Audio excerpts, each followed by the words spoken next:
నమస్తే, welcome to D news. ముందుగా headlines.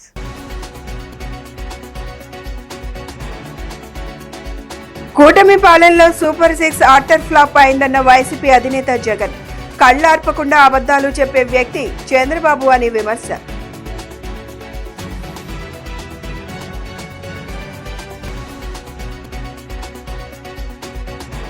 ఇరవై 25వ డివిజన్ అరండల్పేటలో 55 లక్షల వ్యయంతో ధోబీఘాట్ అభివృద్ధి పనులు. బీసీల అభ్యున్నతికి ప్రభుత్వం కట్టుబడి పనిచేస్తుందన్న ఎమ్మెల్యే బోండా ఉమ.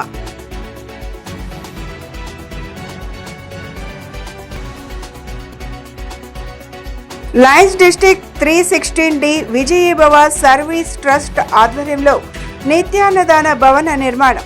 సేవా కార్యక్రమాలు చేసేవారికి ప్రతి ఒక్కరూ అండగా నిలవాలన్న ఎమ్మెల్యే సుజనా చౌదరి. కూటమి ప్రభుత్వ పాలనలో సూపర్ 6 అట్టర్ ఫ్లాప్ సినిమా అని వైఎస్ఆర్సీపీ అధినేత వైఎస్ జగన్మోహన్ రెడ్డి ఎద్దేవా చేశారు.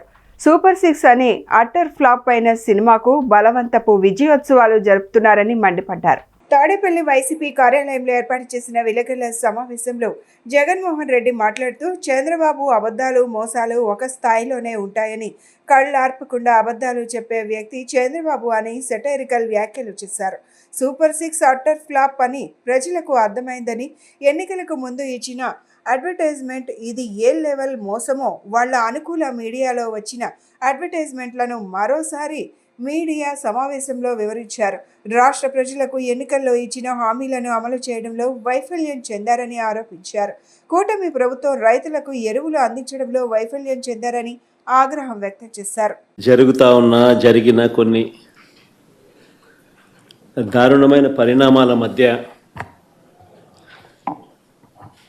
ఇటీవల జరిగిన ఈ పరిణామాల మధ్య ఈ విషయాలను మీ ద్వారా, ఈ ప్రెస్ మీట్ ద్వారా ప్రజలకు other side of the coin, అంటే ఈనాడు, ఆంధ్రజ్యోతి, TV5, మహా టీవీ, ఇంకా ఈ ఎల్లో మీడియాకి సంబంధించిన వన్ సైడ్ స్టోరీస్ కాకుండా నాణ్యానికి అటువైపున వర్షన్ కూడా ప్రజలకు తెలియాల్సిన అవసరం ఉన్న నేపథ్యంలో ఇటీవల జరిగిన కొన్ని పరిణామాల మీద, దారుణమైన కొన్ని పరిణామాల మీద ఈ ప్రెస్ మీట్ ఈరోజు పెట్టడం జరుగుతూ ఉంది.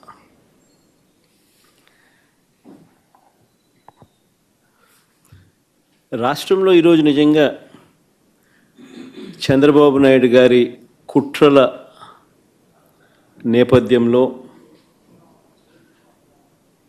రెడ్ బుక్ రాజ్యాంగం తాను ఇంప్లిమెంట్ చేస్తూ ఉన్న వైఖరి, పొలిటికల్ గవర్నెన్స్ అన్నది రాష్ట్రంలో చంద్రబాబు నాయుడు గారు టేక్ ఓవర్ చేసుకుని నడిపిస్తూ ఉన్న తీరును, వీటి నేపథ్యంలో రాష్ట్రంలో ఒక భయానక పరిస్థితి ఈరోజు వాతావరణము రాష్ట్రంలో నెలకొని ఉంది. ఈ రాష్ట్రంలో ఈరోజు ప్రజాస్వామ్యం కానీ, చట్టం కానీ, రాజ్యాంగ మునగడ కానీ, ఇవన్నీ కూడా ప్రశ్నార్థకంగా మారిన పరిస్థితులు ఈరోజు రాష్ట్రంలో కనిపిస్తూ ఉన్నాయి. బీసీల అభ్యున్నతికి రాష్ట్ర ప్రభుత్వం కట్టుబడి పనిచేస్తుందని సెంట్రల్ ఎమ్మెల్యే బోండా ఉమా అన్నారు. కుల వృత్తులు చేసుకునే వారి సమస్యలను తన దృష్టికి తీసుకొని వస్తే వెంటనే ఆ సమస్యలకు పరిష్కారం చూపుతామన్నారు. ధోబీ ఖానాల అభివృద్ధి ఎన్ని నిధులు అయినా ఖర్చు చేసేందుకు సిద్ధంగా ఉన్నామని స్పష్టం చేశారు. విజయవాడ సెంట్రల్ ఎమ్మెల్యే బోండా ఉమా 25వ డివిజన్ అరండల్పేట వీరమాచినేని రంగారావు వీధిలో 55 లక్షల వ్యయంతో ధోబీ ఘాట్ అభివృద్ధి పనులకు ప్రభుత్వ whip central MLA Bonda Umamaheswararao స్థానిక డివిజన్ ఇన్ఛార్జ్ మాచర్ల గోపీనాథ్తో కలిసి శంకుస్థాపన చేశారు. అనంతరం P4 పథకంలో భాగంగా ఓ మహిళకు స్వయం ఉపాధి నిమిత్తం తోపుడు బండిని పంపిణీ చేశారు. సందర్భంగా ఎమ్మెల్యే మాట్లాడుతూ సెంట్రల్ నియోజకవర్గంలో బీసీ వర్గాల అభ్యున్నతికి కృషి చేస్తున్నామని అన్నారు. కుల వృత్తులు చేసుకునే రజక సోదరులకు ఎల్లప్పుడూ అండగా ఉంటామని తెలిపారు. రజక సంఘ నాయకులు ధోబీఘాట్లలో ఉన్న ఇబ్బందులను తన దృష్టికి తీసుకొని వస్తే పరిష్కారం చూపుతానని అన్నారు. ధోబీఘాట్లలో అన్ని రకాల మౌలిక వసతులు కల్పించేందుకు చర్యలు తీసుకుంటున్నామని, ఎంత ఖర్చైనా పెట్టి సమస్యలను పరిష్కరించడానికి సిద్ధంగా ఉన్నామని తెలిపారు.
ఈరోజు సెంట్రల్ నియోజకవర్గంలో బీసీ వర్గాలకి అత్యంత జవాబుదారితనంగా పనిచేస్తూ ఉన్నాం. ముఖ్యంగా కుల వృత్తులు చేసుకునే మా రజక సోదరులకి అండగా ఉంటా ఉన్నాం. రజక సోదరులు ఎక్కడ ధోబీఘాట్లు ఏ చిన్న సమస్య ఉన్నా మాకు చెప్పండి ఆల్రెడీ రజక సామాజిక వర్గ కుల సంఘాలు అందరికీ కూడా తెలపడం జరిగింది. ఇవాళ 25వ డివిజన్లో మరి ఇక్కడ ఉన్నటువంటి ధోబీఖానా ఎప్పటి నుంచో కొన్ని పనులు పెండింగ్ ఉన్నాయి. దాన్ని స్థానిక రజక సోదరులు, మా డివిజన్ పార్టీ అధ్యక్షుడు మాచర్ల గోపి వీళ్ళందరూ కూడా మా దృష్టికి తీసుకురావడం జరిగింది. దాన్ని వెంటనే అధికారులకు చెప్పి 55 లక్షల రూపాయలతో పనులు ఇవాళ శంకుస్థాపన చేశాం. అద్భుతమైనటువంటి రీతిలో వాళ్ళకి ఏ సమస్య లేకుండా షెడ్ కావాలని అడిగారు, ఆ షెడ్ కూడా ఏర్పాటు చేస్తున్నాం. ఈ ధోబీ ట్యాంకులు కావాలని అడిగారు, అది కూడా నిర్మిస్తూ ఉన్నాం. దానికి పంపులు ట్యాపులు కనెక్షన్లు సరిగ్గా పనిచేయట్లేదని అడిగారు, అది కూడా చేపిస్తూ ఉన్నాం. షెడ్ ఎక్స్టెన్షను అలాగే ట్యాంకుల పైన మళ్ళీ షెడ్ కూడా అడిగారు, దాన్ని కూడా ఎమ్మంటే అధికారులతో మాట్లాడి మంజూరు చేశాం. ఈరోజు సెంట్రల్ నియోజకవర్గ ఎమ్మెల్యే బోండా ఉమా గారు ఆయన గెలిచిన తర్వాత ఎమ్మెల్యే అయ్యాక ప్రజల పక్షాన ఉంటారు, ప్రజలకు ప్రతిదీ అందజేయాలని మా 25వ డివిజన్లో 25,000 రూపాయల ఇస్త్రీ బండిని మా రజక సోదరులకు ఇవ్వడం జరిగింది. ఈరోజు బోండా ఉమా గారు అధికారంలో ఉంటే అభివృద్ధి పదం, ప్రతిపక్షంలో ఉంటే పోరాట పదం, ఈ రెండింటికి నిదర్శనమే బోండా ఉమా గారు. ఈరోజు ఆయన శాసనసభ్యులుగా ఉన్నప్పుడు మా 25వ డివిజన్ గత పాలకులు గాలి కొదిలేశారు. డివిజన్ని గెలిచిన ఎమ్మెల్యే లేడు, గెలిచిన కార్పొరేటర్ లేడు, గాలి కొదిలేసి డివిజన్ అంతా అభివృద్ధి లేకుండా అంతా చిందరవందరగా అడ్డగోలుగా జరిగింది. ఈరోజు రజక సోదరుల కోసం మన ధోబీఖానా షెడ్ 55 లక్షల రూపాయలు శాంక్షన్ చేయించి కొత్త రేకుల షెడ్డు, కొత్త తొట్లు, రజకులకు కావాల్సినవన్నీ ఏమైతే కావాలో అడిగారో ఆ రిక్వైర్మెంట్స్ అన్నీ ఎమ్మెల్యే గారు అధికారుల దృష్టిలో తీసుకొచ్చి ఈరోజు ఆయన నిధులు విడుదల చేయడం జరిగింది. రజకుల పక్షపాతి బోండా ఉమా. అంతేకాకుండా ఈరోజు డివిజన్లో మన సీతారాంపురం వీరమాంజన రంగారావు వీధి, అరండాలపేట నసరుల్లా ఖాన్ స్ట్రీటు, మసీదు వీధి, లిక్కుపుల్లయ్య వీధి, ఇలా అన్ని రోడ్లు ఒక్కొక్క రోడ్డుకి 20 లక్షల నుంచి 30 లక్షల రూపాయలకు శాంక్షన్ చేయించి ఈరోజు అంతా డివిజన్ని మోడల్ డివిజన్ రూపంగా తీర్చిదిద్దుతున్నారు మన బోండా ఉమా గారు. అన్ని దానాల్లో కల్లా అన్నదానం ఎంతో గొప్పదని పశ్చిమ నియోజకవర్గ ఎమ్మెల్యే సుజనా చౌదరి వ్యాఖ్యానించారు. అనాథలకు, నిరాశ్రయులకు అన్నం నిత్యం అన్న వితరణ చేయాలని లక్ష్యంతో lions district 316D Vijayibhava service trust వారు నూతన భవనం ఏర్పాటు చేయడం సంతోషకరమన్నారు. ఇటువంటి సేవా కార్యక్రమాలు చేసే ట్రస్ట్ వారికి ప్రతి ఒక్కరూ అండగా నిలవాలని పిలుపునిచ్చారు. పశ్చిమ నియోజకవర్గం పరిధిలోని కుమ్మరిపాలెం సెంటర్లో నిర్వహించిన lions district 316D Vijayibhava service trust ఆధ్వర్యంలో నిత్యాన్నదాన ప్రసాద వితరణ నిర్వహణ కోసం ఏర్పాటు చేసిన నూతన భవన ప్రారంభోత్సవ కార్యక్రమం అంగరంగ వైభవంగా జరిగింది. ఈ కార్యక్రమానికి ముఖ్య అతిథిగా స్థానిక ఎమ్మెల్యే సుజనా చౌదరి పాల్గొని ట్రస్ట్ సభ్యులతో కలిసి భవనాన్ని ప్రారంభించారు. అనంతరం అన్న వితరణ నిర్వహించారు. ఈ సందర్భంగా ఆయన మాట్లాడుతూ అన్ని దానాల్లో కల్లా అన్నదానం ఎంతో గొప్పదని చెప్పారు. అనాథలకు, నిరాశ్రయులకు అన్నం నిత్యం అన్న వితరణ చేయాలని లక్ష్యంతో Lions district 316D విజయభవ service trust వారు నూతన భవనం ఏర్పాటు చేయడం సంతోషకరమన్నారు. తాను తన కార్యాలయం ఎప్పుడూ ఇటువంటి సేవా కార్యక్రమాలు చేసేవారికి అన్ని విధాలా అండగా ఉంటామని హామీ ఇచ్చారు. ఈ కార్యక్రమంలో స్థానిక పార్టీ నాయకులు, కార్యకర్తలు తదితరులు పాల్గొన్నారు.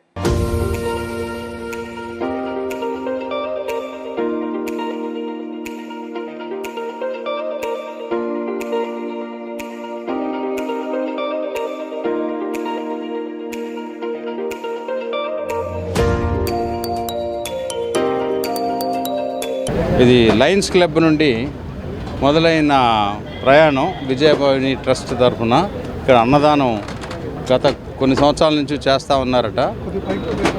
ఈ ట్రస్ట్ తరఫున అనేక మంది దాతలు అందరూ కలిసి కూడా నిత్య అన్నదానం చేస్తూ ఉన్నారు. రోజు సుమారుగా 150-200 మంది భోజనం చేసి వెళ్తారు. దాంట్లో ముఖ్య పాత్ర ఎవరో ఉన్నారు, జోని కుమార్ గారు, ఇంకా కిషోర్ గారు, ఎలమంచిలి జోని కుమారి గారు, కిషోర్ గారు, వీరందరూ కూడా కలిసి కష్టపడుతూ ఉన్నారు. అట్లాగే ఇప్పుడు ఈ ట్రస్ట్ తరఫున మెంబర్స్ ఫామ్ అయినట్టున్నారు. దాంట్లో వైస్ చైర్మన్ గారు ఒక్కలగడ్డ భాస్కర్రావు గారు, చిగురుపాటి వరప్రసాద్ గారు, నాకు తెలిసిన వాళ్ళు, తెలియని వాళ్ళు చాలామంది కూడా కష్టపడి పనిచేస్తున్నారు. ఇది మంచి పరిణామం. దీంతో ఏంటంటే వాళ్ళు కనీసం ఇక్కడికి వస్తే భోజనం అన్నా దొరుకుద్దనే ఉద్దేశంతో చాలామంది ప్రజలు ఆధారపడడానికి అవకాశం ఉంది. కానీ ఇట్లాంటి ట్రస్టుల ద్వారా సస్టైనబుల్ పర్మనెంట్గా జీవన ప్రమాణాలు పెరగాలంటే ఏం చేయాలనే దాని మీద కూడా ఆలోచించాల్సిన అవసరం ఉంది. దాని గురించి కూడా నేను డిస్కస్ చేస్తా. ఎమ్మెల్యే తరఫున ఏమైనా చేయాలి అని అనుకుంటే మీరు నాతో మాట్లాడితే నా వంతు సహాయం కూడా నేను చేస్తానని మరొకసారి చెప్తాను.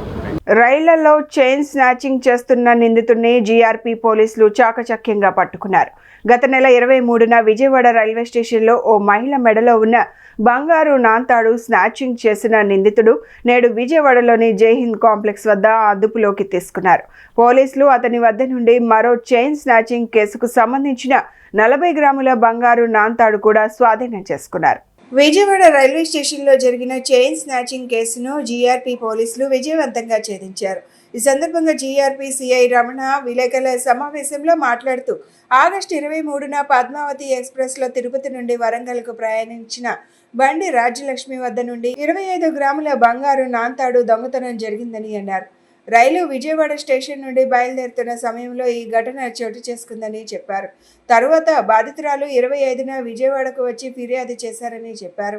జీఆర్పీ, ఆర్పీఎఫ్ పోలీసులు 3 ప్రత్యేక బృందాలను ఏర్పాటు చేసి సీసీటీవీ ఫుటేజ్లను పరిశీలించి నిందితుడిని గుర్తించినట్లు వెల్లడించారు. నిందితుడు తండ్రికంటి రమేష్ మహబూబ్ నగర్కు చెందిన వాడని, ఇతను 2024లో కూడా చైన్ స్నాచింగ్ కేసులో అరెస్ట్ అయి జైలు శిక్ష అనుభవించి వచ్చాడని చెప్పారు. హైదరాబాద్, వరంగల్, ఖమ్మం పట్టణాల్లో గాలింపు జరిపిన నిందితుడు తమకు దొరకలేదని సెప్టెంబర్ 10న ఉదయం 11 గంటలకు విజయవాడ రాజగోపాలాచారి వీధిలోని జైహింద్ కాంప్లెక్స్ వద్ద అతడిని అదుపులోకి తీసుకున్నట్లు తెలిపారు. పోలీసులు నిందితుడు వద్ద నుండి 25 గ్రాముల బంగారు నాంతాడుతో పాటు 2024 డిసెంబర్లో జరిగిన మరో కేసులో 40 గ్రాముల బంగారు నాంతాడు కూడా స్వాధీనం చేసుకున్నారు. వీటి మొత్తం విలువ సుమారు 5 లక్షలు ఉంటుందని తెలిపారు. ఆగస్టు 25న మనకి ఒక రిపోర్టు రావటం జరిగింది. బండి రాజ్యలక్ష్మి, వైఫ్ ఆఫ్ వెంకన్న, వరంగల్, ఈవిడ ఫ్యామిలీ అందరూ కూడా తిరుపతి వెళ్ళి పద్మావతి ఎక్స్ప్రెస్లో 23వ తారీఖున రిటర్న్ వస్తున్న సమయంలో మన విజయవాడ రైల్వే స్టేషన్ రీచ్ అవ్వగానే, ట్రైన్ రీచ్ అయిన వెంటనే ఒక అన్నౌన్ అఫెండర్ ఎవరో ఒక వ్యక్తి ట్రైన్ ఆగి మళ్ళీ మూవ్ అయ్యే క్రమంలో స్నాచింగ్ మెడలో ఉన్న 40 గ్రాములు, సుమారు 40 గ్రాముల పైన నాన్ తాడుని స్నాచింగ్ చేశారని చెప్పేసి మనకి 25వ తారీఖున కంప్లైంట్ చేశారు. 25వ తారీఖున కంప్లైంట్ చేస్తే అండ్ యాక్చువల్గా ఆ రోజు ఇక్కడ అఫెన్స్ జరిగిన వెంటనే వాళ్ళు వరంగల్ వెళ్ళి, వరంగల్ నుంచి మళ్ళీ రిటర్న్ వరంగల్ జీఆర్పీ స్టేషన్కి వెళ్తే వాళ్ళు మళ్ళీ ఇక్కడికి మనకు దగ్గరికి సైట్ చేస్తే వాళ్ళు 25న ఇక్కడికి వచ్చాడు. వచ్చిన వెంటనే మనం కేసు కట్టడం జరిగింది. కేసు కట్టి వెంటనే జిఆర్పి అండ్ ఆర్పిఎఫ్, సిఐబి బృందాలుగా ఏర్పడి, టీమ్స్ అన్ని బృందాలుగా ఏర్పడి, మధుసూదన్ సారు, అలాగే ఆలీబేగ్, నేను మా 3 టీంల కింద డివైడ్ చేసుకుని టెక్నికల్ ఎవిడెన్స్ కోసం, అలాగే సీసీ ఫుటేజ్, మాకున్న అవైలబుల్ ఉన్న సీసీ ఫుటేజ్, అలాగే లోకల్ పోలీసుకు సంబంధించిన సీసీ ఫుటేజ్లు కూడా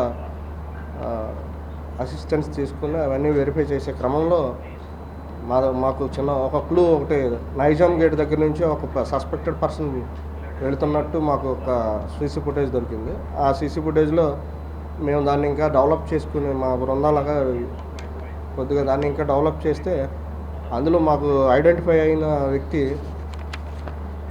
తండ్రి కంటి Ramesh, son of Satyanarayana, 29 years, cast by Yadava, Mirjil సంబంధించిన మండలానికి సంబంధించిన మహబూబ్నగర్ డిస్టిక్ అతను అని మాకు సస్పెక్ట్ చేయడం జరిగింది.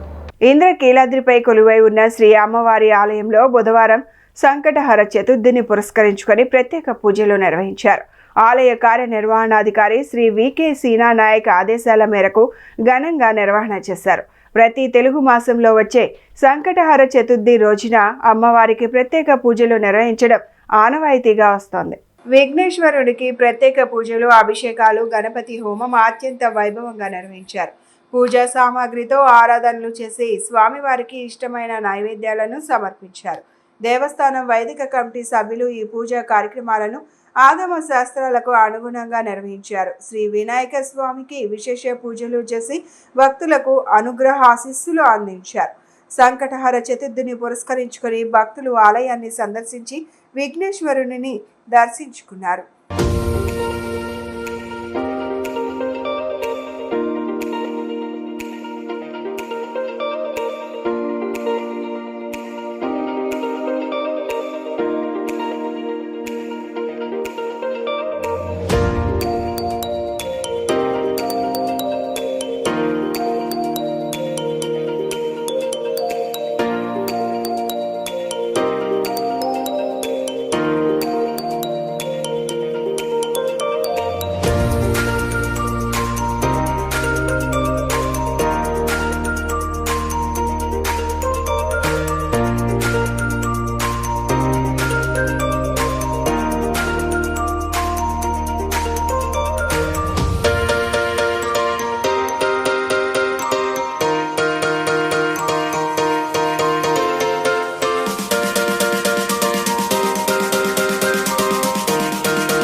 మధ్యప్రదేశ్, తెలంగాణ, కర్ణాటక, ఆంధ్ర రాష్ట్రాలలో కలర్స్ నూతన టెక్నాలజీతో 2.0 హెల్త్ కేర్ సరికొత్తగా అందుబాటులోకి తీసుకురావడం జరిగిందని ప్రముఖ హీరోయిన్ సుప్రీతా భోగ్ తెలిపారు.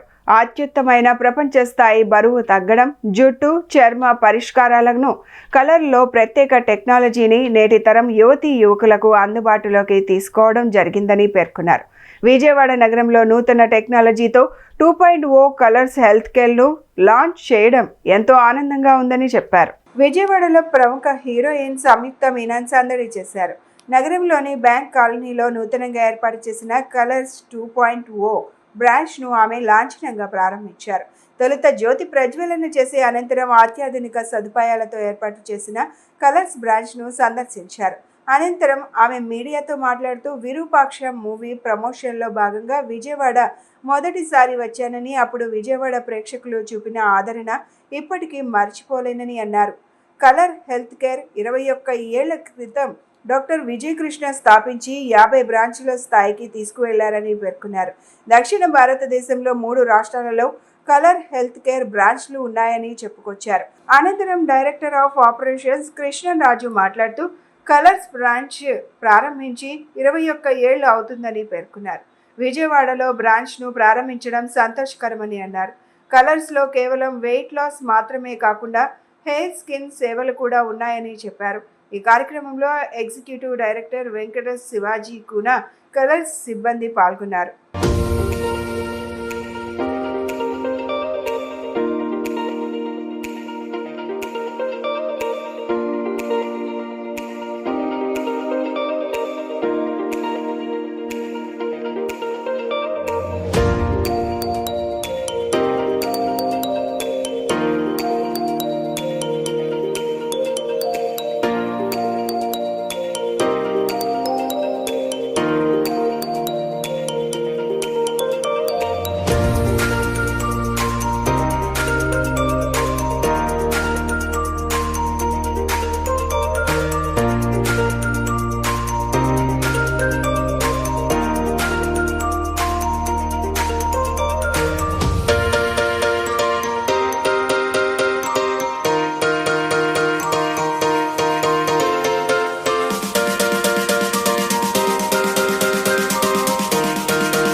స్టార్ట్ చేసి 20 ఇయర్స్ అవుతుంది. This is 21st year successfully. We have మొత్తం 50 బ్రాంచెస్ ఇప్పటి వరకు ఉన్నాయి కలర్స్లో. And we're very happy. Samyuktha garu has come for launch of Colors 2.0. All the best. Thank you very much Samyuktha గారు.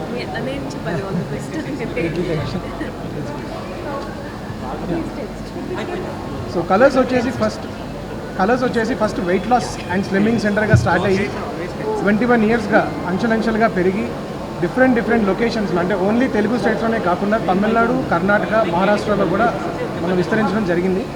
అండ్ కలర్స్ ఇప్పుడు ఓన్లీ వెయిట్ లాసే కాకుండా హెయిర్ స్కిన్ ట్రీట్మెంట్స్ని కూడా ఇస్తుంది. విజయవాడకి నేను ఫస్ట్ టైం వచ్చినది ఫర్ విరూపాక్ష ప్రీ రిలీజ్ టైంలో, ప్రీ రిలీజ్ ఈవెంట్కి. అప్పుడు నేను ఒక 2 days ఇక్కడికి వచ్చి ప్రమోషన్ వల్ల we visited couple of places కూడా విజిట్ చేసి గుడికి వెళ్ళి, అమ్మవారు గుడికి వెళ్ళి, that was my first time Vijayawada visit. Actually that was my first time. ఒకసారి హైదరాబాద్ దాటి ఒక వేరే ప్లేస్కి వెళ్ళినది అది మొదటిసారి. అప్పుడు ఆ క్రౌడ్ చూసి I was like, you know how much they love you for your movies, and that was my first experience with Vijayawada. So అనుకోకుండా మళ్ళీ ఇప్పుడు విజయవాడ వచ్చారు. మన కలర్స్ 2.0 గ్రాండ్ లాంచ్ చాలా కొత్త తరహాలో లాంచ్ అయింది. సో మ్యామ్, కలర్స్తో అంటే ముందు కలర్స్ గురించి ఎప్పుడు విన్నారు, అసలు దాని గురించి ఏం తెలుసు, ఇప్పుడు ఇక్కడికి వచ్చిన తర్వాత what new did you know? So honestly, the first time I got to know about colors was a month back when I was invited for the event. అప్పుడే నాకు తెలిసింది. బట్ మనం ఒక ఈవెంట్ ఒప్పుకునే ముందు we get to know what is the brand, ఆ brand ఏంటి. కవి సామ్రాట్ విశ్వనాథ సత్యనారాయణ జయంతి వేడుకలు లెనిన్ సెంటర్లో ఘనంగా జరిగాయి. ఈ సందర్భంగా ఆయన విగ్రహానికి మాజీ ఎమ్మెల్యే వైసీపీ నేత మల్లాది విష్ణు పూలమాలలు వేసి నివాళులు అర్పించారు. అనంతరం ఆయన మాట్లాడుతూ సమాజానికి ఉపయోగపడే ఎన్నో రచనలను ఆయన ప్రజల ముందు ఉంచాడన్నారు. ప్రజల్లో మార్పు తీసుకునేందుకు తన కవితలను ఉపయోగించాడని చెప్పారు. విజయవాడ ఎస్ఆర్ఆర్ కాలేజీలో పనిచేశాడని ఆయన గుర్తు చేశారు. ఈ కార్యక్రమంలో వైసీపీ నేతలు పాల్గొన్నారు.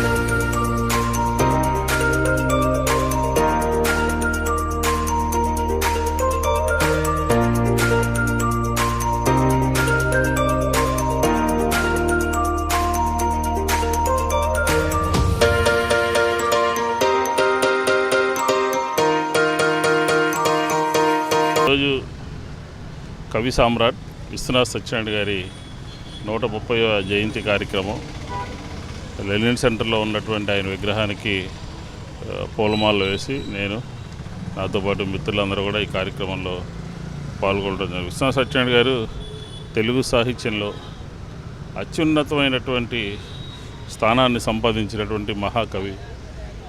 కృష్ణా జిల్లాకి విజయవాడకే గర్వకారణం.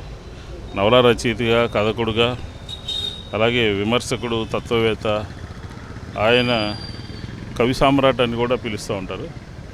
ఆయన రచనలన్నీ కూడా 1000 పడగలు కానీ, శ్రీమద్ రామాయణం కానీ ఇలాంటివన్నీ కూడా ఈ సమాజానికి ఒక దిక్సూచిలాగా, సమాజం పదే పదే చెప్పుకునేటటువంటి కార్యక్రమాల్లాగా అనేక రకాలుగా రచయితగా, కవిగా, విమర్శకుడుగా ఇట్లాగా అనేక రకాలుగా ఆయన విశ్వనాథ్ సత్యనారాయణ గారు విజయవాడ నగరంలోని ఎస్ఆర్ఆర్ కాలేజీలో పనిచేయడం జరిగింది. అలాగే ఆంధ్ర విశ్వవిద్యాలయంలో కూడా పనిచేశారు. మహాకవి. ఆయన యొక్క జయంతిని ఘనంగా ఈరోజు జరుపుకుంటూ మహనీయుల యొక్క ఆశయాల్లో, లక్ష్యాల్లో అందరూ కూడా పునరంకితం కావాలి అని చెప్పి ఈ సందర్భంగా కోరుతాం. కూటమి ప్రభుత్వం మహిళల ఆర్థిక అభివృద్ధి కోసం నిబద్ధతతో పనిచేస్తోందని ప్రభుత్వ విప్ సెంట్రల్ నియోజకవర్గ శాసనసభ్యులు బోండా ఉమామహేశ్వరరావు అన్నారు. ప్రజలకు, మహిళలకు కరెంటు కష్టాలను తొలగించాలనే ఉద్దేశంతో ఎన్డీఏ కూటమి ప్రభుత్వం సోలార్ పవర్ పథకాన్ని ప్రవేశపెట్టిందన్నారు. 28వ డివిజన్ భానునగర్ 1వ లైన్ మున్సిపల్ కార్పొరేషన్ ఆధ్వర్యంలో ఏర్పాటు చేసిన బహిరంగ సభలో సెంట్రల్ నియోజకవర్గ శాసనసభ్యులు బోండా ఉమామహేశ్వరరావు ముఖ్య అతిథిగా పాల్గొన్నారు.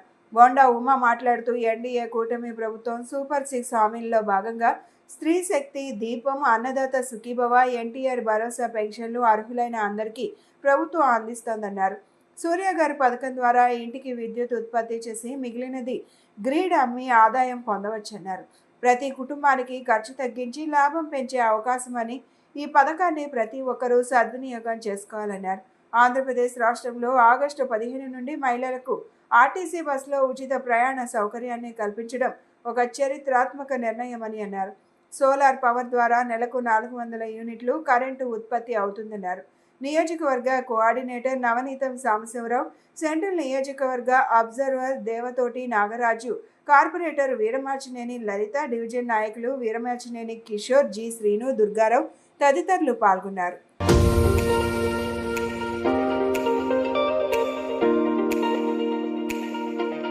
ఈరోజు మారుతున్నటువంటి టెక్నాలజీ ప్రకారం సోలార్ కనెక్షన్ అనేది ప్రతి ఒక్కళ్ళకి కూడా శాశ్వత కరెంటు బిల్లు నుంచి విముక్తి పొందడానికి ఒక మార్గం. దీన్నే ప్రభుత్వం ప్రతి ఇంటికి కూడా సబ్సిడీ మీద ఈ సోలార్ కనెక్షన్ ఇస్తూ ఉంది. ఇదొక మహత్తరమైనటువంటి కార్యక్రమం. ప్రతి ఇంటికి సమస్య ఏంటంటే 2000 వస్తుంది కరెంటు బిల్లు, 3000 వస్తుందని ఇవాళ మా మహిళలు, మా పేద మధ్యతరగతి ప్రజలందరూ కూడా బాధపడుతున్నారు. దానికి ఇది జీవితకాల పరిష్కారం. ఈ సోలార్ కనెక్షన్ 3 kV కనెక్షన్ని 80,000 రూపాయల సబ్సిడీతో ప్రభుత్వం అందిస్తూ ఉంది. ఎటువంటి మీరు ఏ అధికారి దగ్గరికి వెళ్ళాల్సిన అవసరంలా, ₹1 కూడా మీరు జోబులోంచి పెట్టుబడి పెట్టాల్సిన అవసరంలా. అన్ని రకాలుగా ప్రభుత్వమే బాధ్యత తీసుకొని ప్రభుత్వమే మీకు పెద్ద ఎత్తున సబ్సిడీ ఇచ్చి సోలార్ కనెక్షన్ పెట్టించుకుంటున్న ఈ పథకాన్ని ప్రధానమంత్రి సూర్యగారి యోజన, ఈ కార్యక్రమాన్ని అందరూ కూడా సద్వినియోగం చేసుకోమని కోరుతా ఉన్నాం. ఇవాళ 28వ డివిజన్ ఫస్ట్ లైన్లో సోలార్ గురించి అవగాహన సదస్సు స్థానిక నియోజకవర్గ ఎమ్మెల్యే బోండా ఉమన్న రావటం జరిగింది. ఇక్కడ అందరికీ కూడా 28వ డివిజన్ ప్రజలకి అందరికీ కూడా అవగాహన కల్పించడం జరిగింది. అదేవిధంగా మనందరం కూడా సోలార్ పెట్టించుకుంటే ప్రభుత్వాలు ఎన్ని మారినా సోలార్ పథకం అనేది ఎవరు ఆపటానికి లేదు. ఎందుకంటే ఒక్కసారి మనం ఈ సబ్సిడీలు ఇవన్నీ ఇచ్చి మనకి సోలార్ ఎంత ఉపయోగమో అవగాహన సదస్సులు పెట్టి మనందరికీ అవగాహన కల్పించడం ఇంతకుముందు ఏ గవర్నమెంట్లో కూడా చేయలేదు. ఇది 3వసారి నేను కార్పొరేటర్గా చేస్తున్నా. ఈ పథకం అందరికీ ఉపయోగం. ఇది జీవితకాలం ఉపయోగపడేది. ఎందుకంటే ఇవాళ మనకు రేకుల షెడ్ ఉండా దానికి పెట్టించుకున్నామంటే మనం డాబా కట్టుకున్నా కూడా దానికి ఈ ప్యానల్స్ అన్నీ ఉపయోగపడతాయి.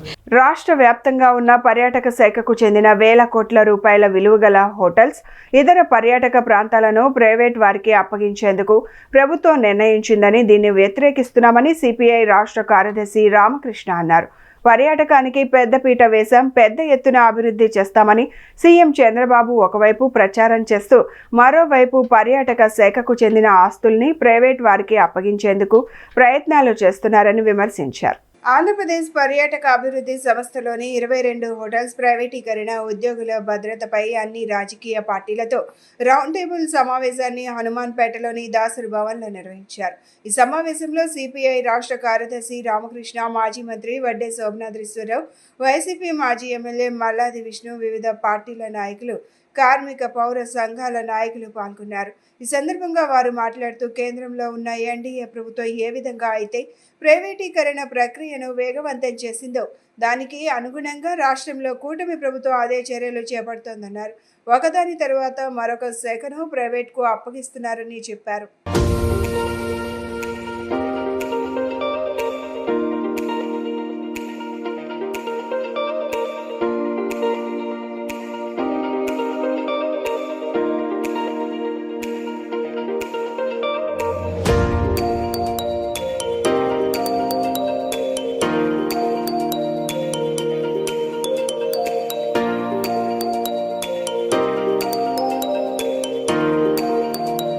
ఈరోజు ఒక రౌండ్ టేబుల్ సమావేశం జరుగుతుంది.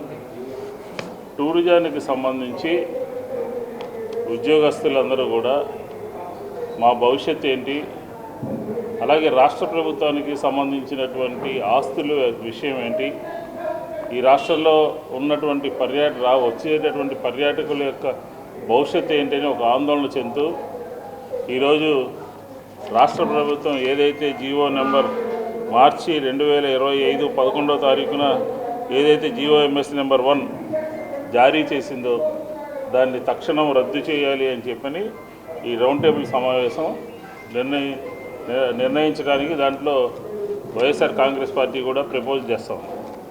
ఎందుకంటే ఈ టూరిజం దాంట్లో చంద్రబాబు నాయుడు గారు ఏ ఏదో లేదు టూరిజం ఉందని చెప్పి టూరిజానికే మంగళం పాడేస్తున్నారు. ఈ రాష్ట్రము నదులు కానీ, దేవాలయాలు కానీ, పర్యాటక ప్రాంతాలు కానీ, అటవీ సంపద కానీ చుట్టుపక్కల రాష్ట్రాల కన్నా అత్యధికమైనటువంటి పర్యాటకం కలిగినటువంటి ప్రాంతం ఏదైనా ఉన్నది అంటే అది ఆంధ్రప్రదేశ్ మాత్రమే అని చెప్పని. మన రాష్ట్రంలో ఉన్నటువంటి 22 హరిత హోటళ్ళు, ఇతర పర్యాటక సంస్థలను ప్రైవేట్ పరం చేసేటటువంటి ప్రక్రియ జరుగుతూ ఉన్నటువంటి నేపథ్యంలో అందులో పనిచేసేటటువంటి ఉద్యోగులు, అట్లాగే రాజకీయ పక్షాలు, ప్రజా సంఘాలు ఈరోజు రౌండ్ టేబుల్ సమావేశం ఇక్కడ జరుగుతూ ఉంది. చాలా ఆశ్చర్యకరం. ఒకవైపున సంపదను సృష్టిస్తాను అని చెప్పి పదే మాట్లాడుతూ ఉన్నారు ముఖ్యమంత్రి.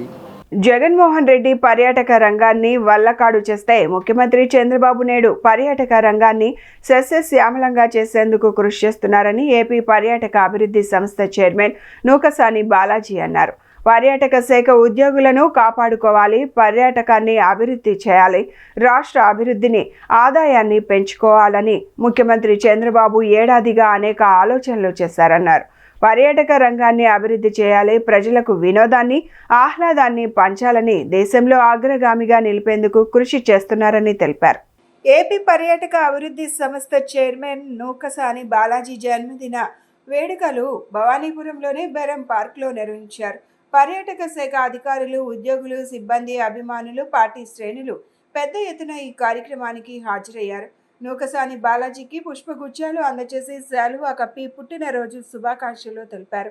అనంతరం ఆయన మీడియాతో మాట్లాడుతూ సీఎం చంద్రబాబు 75 ఏళ్ల వయసులోనూ నిరంతరం శ్రమిస్తూ రాష్ట్రాభివృద్ధి, సంక్షేమం కోసం చేస్తున్న కృషి అందరికీ స్ఫూర్తిదాయకమని అన్నారు. బడుగు బలహీన వర్గాలకు ఆలంబనగా తెలుగుదేశం పార్టీని, కూటమిని నిలబడుతున్నారని అన్నారు. మహిళల ఆర్థికాభివృద్ధికి కృషి చేస్తున్నారని చెప్పారు. ఓ పక్కనే రాష్ట్ర అప్పులు తీర్చుకుంటూ ఇచ్చిన వాగ్దానాలను నిలబెట్టుకుంటూ పాలనను అందిస్తున్నారని తెలిపారు. చంద్రబాబు పర్యాటకాన్ని ప్రైవేట్ పరం చేస్తున్నారని ప్రతిపక్ష నేత జగన్మోహన్ రెడ్డి ఆరోపిస్తున్నారని, ఆయన తన ప్రభుత్వంలోనే ప్రైవేట్ పరం చేయడాన్ని ఎన్నో ప్రయత్నాలు చేశాడని అన్నారు. చంద్రబాబు రాష్ట్ర అభివృద్ధికి, పర్యాటక రంగ అభివృద్ధికి ఎంతో కృషి చేస్తున్నారని, ఆయన అడుగు జాడల్లో నడుస్తూ పర్యాటక రంగాన్ని అభివృద్ధి చేయడంతో పాటు ఉద్యోగులకు అండగా ఉంటారన్నారు. ఈరోజు నా జన్మదిన సందర్భంగా వచ్చి అభినందనలు తెలియజేసినటువంటి మిత్రులు, తెలుగుదేశం పార్టీ కార్యకర్తలు, అభిమానులు, స్నేహితులు వారందరికీ ధన్యవాదాలు. ఈరోజు నేను ఈ వేదిక నుండి ఇక్కడ పున్నమి నది, కృష్ణానది ఒడ్డున పున్నమి హోటల్ దగ్గర ఒక జన్మదిన కార్యక్రమం జరుపుకునేటువంటి అవకాశం, అదృష్టం, గౌరవనీయులు ఈ దేశంలోనే ఒక పేరుని కలిగి దేశ భవిష్యత్తు కోసం ఆహర్నిశలు కృషి చేస్తున్నటువంటి ఒక విజనరీ లీడర్ గౌరవనీయులు మాన్యశ్రీ, నాకు అత్యంత ఆరాధ్యమైన నాయకుడు చంద్రబాబు నాయుడు గారు, మా యువక నాయకుడు లోకేష్ బాబు గారు, వారి సహకారంతో ఈరోజు ఈ జన్మదిన శుభాకాంక్షలు జరుపుకుంటున్నాను. మరోపక్క ఈరోజు అనంతపూర్లో సూపర్ 6 సూపర్ సక్సెస్ వేదిక జరుగుతుంది. కొన్ని అనివార్య కారణాల వలన వెళ్ళలేకపోయాను. ఆ సందర్భంగా గత 2 సంవత్సరాలు లాస్ట్ ఇయర్ వరదలు రావటం, అంతకుముందు సంవత్సరం జన్మదిన కార్యక్రమం సిద్ధమై అర్ధరాత్రి 12 గంటలకు సమాచారం గౌరవనీయులు ముఖ్యమంత్రి చంద్రబాబు నాయుడు గారు అన్నాటి ప్రతిపక్ష నాయకుడిని అక్రమంగా అన్యాయంగా జైల్లో పెట్టి 53 రోజులు నిర్బంధించినటువంటి ఒక దురదృష్ట కాలం. ఆ 2 సందర్భాల్లో కూడా ఈ జన్మదిన కార్యక్రమాలని దూరంగా ఉన్నాను. ఇవాళ కూడా అనంతపూర్ సభకి వెళ్లాల్సినప్పటికీ అభిమానులు కొంచెం నాకు వేరే కారణంగా ఆరోగ్యం సహకరించిన కారణం కూడా వెళ్ళలేకపోయాను. ఈ సందర్భంగా మరొకసారి చంద్రబాబు నాయుడు గారు ఏదైతే ఈ రాష్ట్ర భవిష్యత్తు కోసం కృషి చేస్తున్నాడో, చంద్రబాబు నాయుడు గారు ఏదైతే ఒక మంచి అవకాశం ఇచ్చి ఒక టూరిజం కార్పొరేట్ చైర్మన్గా మొదటి 20 మంది చైర్మన్లో ఒక ప్రతిష్టాత్మక కార్పొరేట్ చైర్మన్గా నాకు అవకాశం ఇచ్చారు. ఉచిత బస్సు ప్రయాణ పథకం అమలుతో వందలాది మంది ఆటో కార్మికుల జీవనోపాధి దెబ్బతింటుందని ఆటో కార్మిక సంఘాల నాయకులు ఆవేదన వ్యక్తం చేస్తున్నారు. స్త్రీ శక్తి పథకం ద్వారా ఆటో కార్మికులు నష్టపోతున్నారని, నష్టపోయిన ఆటో కార్మికులకు ప్రభుత్వం అండగా ఉండాలని డిమాండ్ చేశారు. ఆటో కార్మికుల్ని ఆదుకోవాలని డిమాండ్ చేస్తూ ఏఐటియుసి ఆధ్వర్యంలో పండిట్ నెహ్రూ బస్ స్టేషన్ వద్ద ఆటో కార్మికుల నిరసన కార్యక్రమం చేపట్టారు. తమ సమస్యలను పరిష్కరించాలని ఆటో కార్మికుల ప్రభుత్వానికి వ్యతిరేకంగా నినాదాలు చేశారు. ఈ సందర్భంగా యూనియన్ నాయకులు మాట్లాడుతూ గత 10 ఏళ్లుగా ఆటో వృత్తిపైనే ఆధారపడి జీవనోపాధి సాగిస్తున్న తాము ఉచిత బస్సు పథకం వల్ల తీవ్రమైన ఇబ్బందులు పడుతున్నామని ఆవేదన వ్యక్తం చేశారు. మహిళలకు ఉచిత ప్రయాణం అందించడం అభినందనీయమే, కానీ దానివల్ల ప్రత్యక్షంగా దెబ్బతిన్న ఆటో కార్మికులకు ఉపశమన మార్గాలు చూపించడం అంతకంటే ముఖ్యమైనది. దీనివల్ల పేదరిక రేఖకు దిగువన ఉన్న ఆటో కార్మికులకు రోజువారీగా తమకు దొరికే ఆదాయం కోల్పోతున్నామని వారు వాపోయారు. కూటమి ప్రభుత్వం తమ సమస్యలను పరిగణలోకి తీసుకొని ఆటో కార్మికులను ఆదుకోవాలని కోరారు. ఇవాళ శ్రీశక్తి పథకాన్ని తీసుకువచ్చి 4 రోజులు కావస్తున్నప్పుడు కూడా శ్రీశక్తి పథకానికి మేమైతే వ్యతిరేకం కాదు. ఇవాళ ఆటో కార్మికులు రోడ్లు పాలయ్యి రెక్కాడితే డొక్కాని పరిస్థితిలో ఉన్నాం. కనీసం పూట ఇల్లు గడవడం కూడా కష్టమైన పరిస్థితిలో ఉన్నాం. ఎప్పటికైనా రాష్ట్ర ప్రభుత్వం కళ్ళు తెరిచి మరి ఈ ఆటో కార్మికులకు న్యాయం చేస్తారని చెప్పి చూస్తూ ఉన్నప్పుడు కూడా కనీసం ఈ రాష్ట్ర ముఖ్యమంత్రి కానీ, ఉప ముఖ్యమంత్రి కానీ, నారా లోకేష్ గారు కానీ, రాష్ట్ర రవాణా శాఖ మంత్రి గారు కానీ కనీసం పట్టించుకునే దాఖలాలు లేవు. ఈరోజు ఇప్పటికైనా చెప్తా ఉన్నాం, మేము ఏదైతే మాకు శ్రీశక్తి పథకం ద్వారా మా కడుపులు కొట్టారో మాకు న్యాయం చేయాలి. న్యాయం చేయలేని పరిస్థితిలో మాకు ప్రకాశం డిస్టిక్లో పత్తి రైతులు ఎలాగైతే ఆత్మహత్యలు చేసుకున్నారో ఆటో కార్మికులు కూడా ఇవాళ అదే సరణ్యం. నా వయసు 55 సంవత్సరాలు. విజయవాడ కేవలం ఆటో మీద 30 సంవత్సరాల నుంచి బతుకుతున్నాం సార్. గత శ్రీశక్తి పథకం పెట్టిన తర్వాత మేమంతా చాలా క్లిష్ట పరిస్థితిలో ఉన్నాం. ఈ పథకం ప్రారంభించే ముందు రాంప్రసాద్ రెడ్డి గారు కానీ, చంద్రబాబు నాయుడు కానీ, పవన్ కళ్యాణ్ గారు ఏమన్నారంటే ఆటో వాళ్ళకి ముందుగానే న్యాయం చేస్తే బాగోదు, ఈ కార్యక్రమం అయిన వెంటనే ఒక 4 రోజుల్లోపు చేస్తామన్నారు. ఆ తర్వాత ఎలాంటి ప్రకటన ప్రభుత్వం ద్వారా కానీ, వాళ్ళ మంత్రుల ద్వారా కానీ, కార్యదర్శుల ద్వారా కానీ ఎలాంటి సమాచారం రాలేదు. మేము కోరేది కొంచెం కోరికలు మేమేం కోరట్లేదండి. గవర్నమెంట్ ఇప్పుడు ఆర్టీసీకి ఎలాంటి సబ్సిడీ ఇస్తుందో ఆ విధంగా గ్యాసు మా ప్రైవేటు కార్మికులకి ఇవ్వాలని కోరుకుంటున్నాం. ఒకటి అలా ఇవ్వని పక్షంలో నెలకు 5,000 రూపాయలు పింఛను. మమ్మల్ని ఏంటంటే ఆడవాళ్ళకన్నా హీనంగా చేశారు. ఆటో వాళ్ళని ఆడవాళ్ళకే నయం అన్ని పథకాల రాజకీయంగా ఏంటి వాళ్ళు ఎదగడం కోసం మగవాడిని కించపరిచే విధంగా గత ప్రభుత్వం, ఈ ప్రభుత్వం, ఏ ప్రభుత్వం అయినా సరే మగవాడిని కించపరిచే విధంగానే చేస్తుంది. రాష్ట్రంలో ఈ నెల 18 నుంచి జరగబోయే వర్షాకాల అసెంబ్లీ సమావేశాల్లో ఎస్సీ వర్గీకరణ బిల్లు పెట్టి మాదిగలకు 7% మొదటి వరుసలో ఇచ్చేలా చట్టం చేయాలని ఏపీ ఎంఆర్పీఎస్ రాష్ట్ర అధ్యక్షులు పేరుపోగు వెంకటేశ్వరరావు డిమాండ్ చేశారు. గతంలో ఎస్సీ వర్గీకరణ చేసింది చంద్రబాబేనని, ఇప్పుడు ఎస్సీ వర్గీకరణపై చట్టం చేసి సామాజిక న్యాయం చేసేది చంద్రబాబేనని విశ్వాసం మాదిగలకు ఉందని పేర్కొన్నారు. గాంధీనగర్ విజయవాడ ప్రెస్ క్లబ్లో ఆంధ్రప్రదేశ్ మాదిగ రిజర్వేషన్ పోరాట సమితి ఆధ్వర్యంలో సమావేశమయ్యారు. సమావేశం అనంతరం నిర్వహించిన విలేకరుల సమావేశంలో ఏపీ మాదిగ రిజర్వేషన్ల పోరాట సమితి రాష్ట్ర అధ్యక్షులు పేరుపోగు వెంకటేశ్వరరావు మాట్లాడుతూ, గతంలో ఎస్సీ వర్గీకరణ చేసింది చంద్రబాబేనని, ఇప్పుడు ఎస్సీ వర్గీకరణపై చట్టం చేసి సామాజిక న్యాయం చేసేది చంద్రబాబేనని విశ్వాసం మాదిగలకు ఉందని పేర్కొన్నారు. వైఎస్ జగన్ ప్రభుత్వంలో ఎస్సీ వర్గీకరణ విషయంపై ఎప్పుడూ స్పందించలేదని, రాజకీయంగా మాదిగలకు సీట్ల పంపకంలో వివక్షత చూపారని, ఇప్పుడు ప్రతిపక్ష నేతగా వర్గీకరణపై సమన్యాయం జరిగేలా తమ వాణి వినిపించకుండా మాదిగ పట్ల వివక్షత చూపారని విమర్శించారు. ఉమ్మడి రాష్ట్రంలోని విభజిత రాష్ట్రాల్లోనూ మాదిగలకు సామాజిక న్యాయం చేసింది చంద్రబాబేనని అన్నారు. వర్గీకరణ బిల్లు అసెంబ్లీలో చట్టం చేసిన వెంటనే చంద్రబాబుకు కృతజ్ఞతలు తెలుపుతూ నవంబర్ 26న చలో విజయవాడ జింకన గ్రౌండ్స్లో మాదిగల విజయోత్సవ సభ నిర్వహించాలని నిర్ణయించామన్నారు.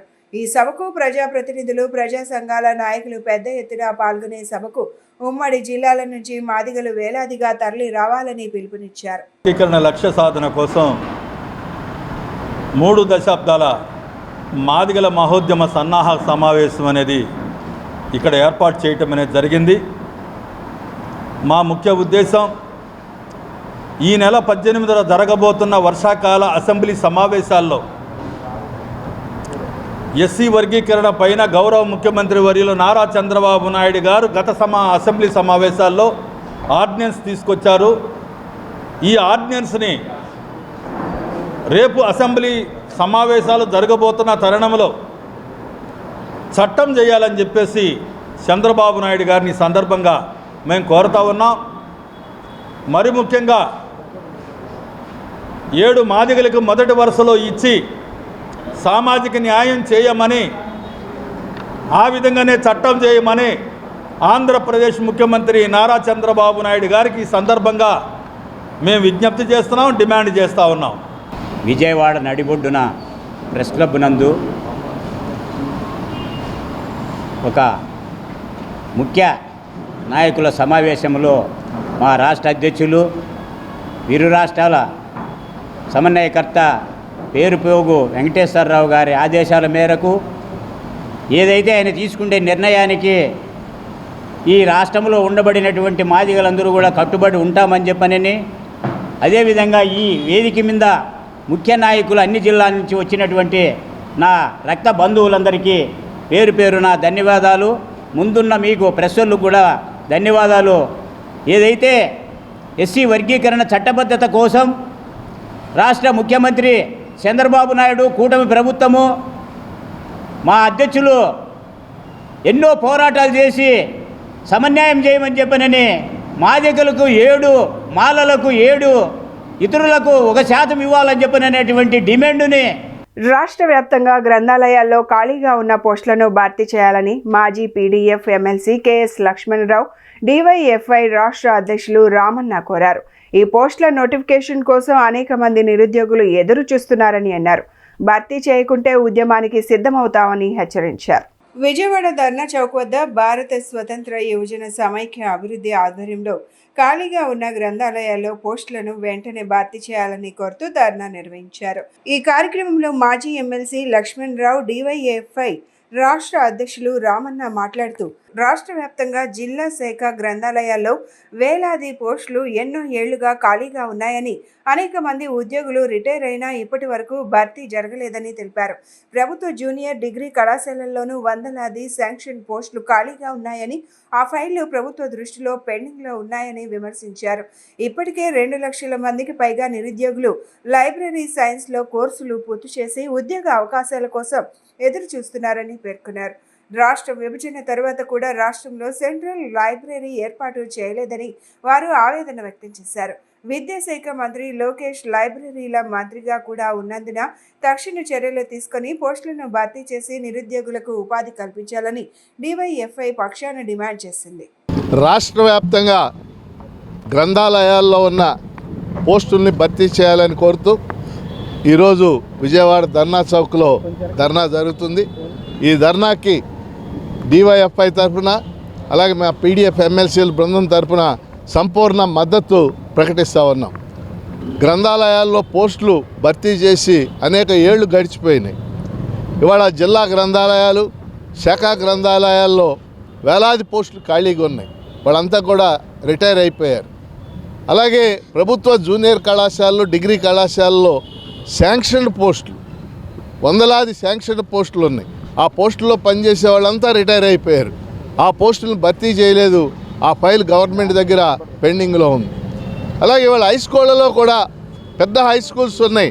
దాదాపు 400-500 పైన స్ట్రెంగ్త్ ఉండేటటువంటి హై స్కూల్స్ రాష్ట్రంలో 6-7 వేల హై స్కూళ్ళు ఉన్నాయి.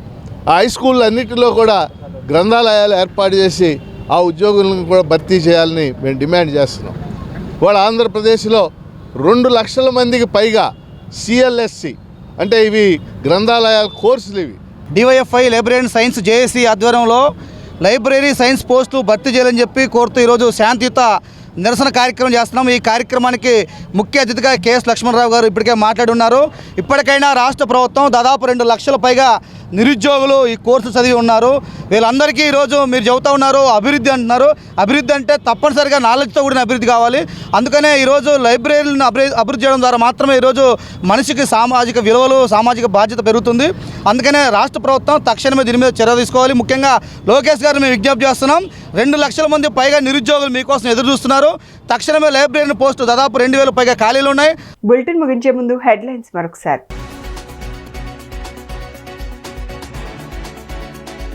కూటమి పాలనలో సూపర్ 6 ఆర్టర్ ఫ్లాప్ అయిందన్న వైసీపీ అధినేత జగన్. కళ్లార్పకుండా అబద్ధాలు చెప్పే వ్యక్తి చంద్రబాబు అని విమర్శ.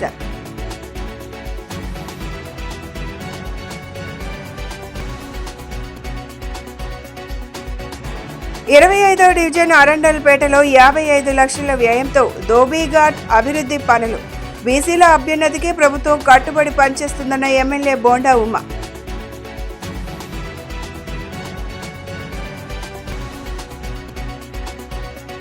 Lions district 316D Vijayibhava service trust ఆధ్వర్యంలో నిత్యాన్నదాన భవన నిర్మాణం.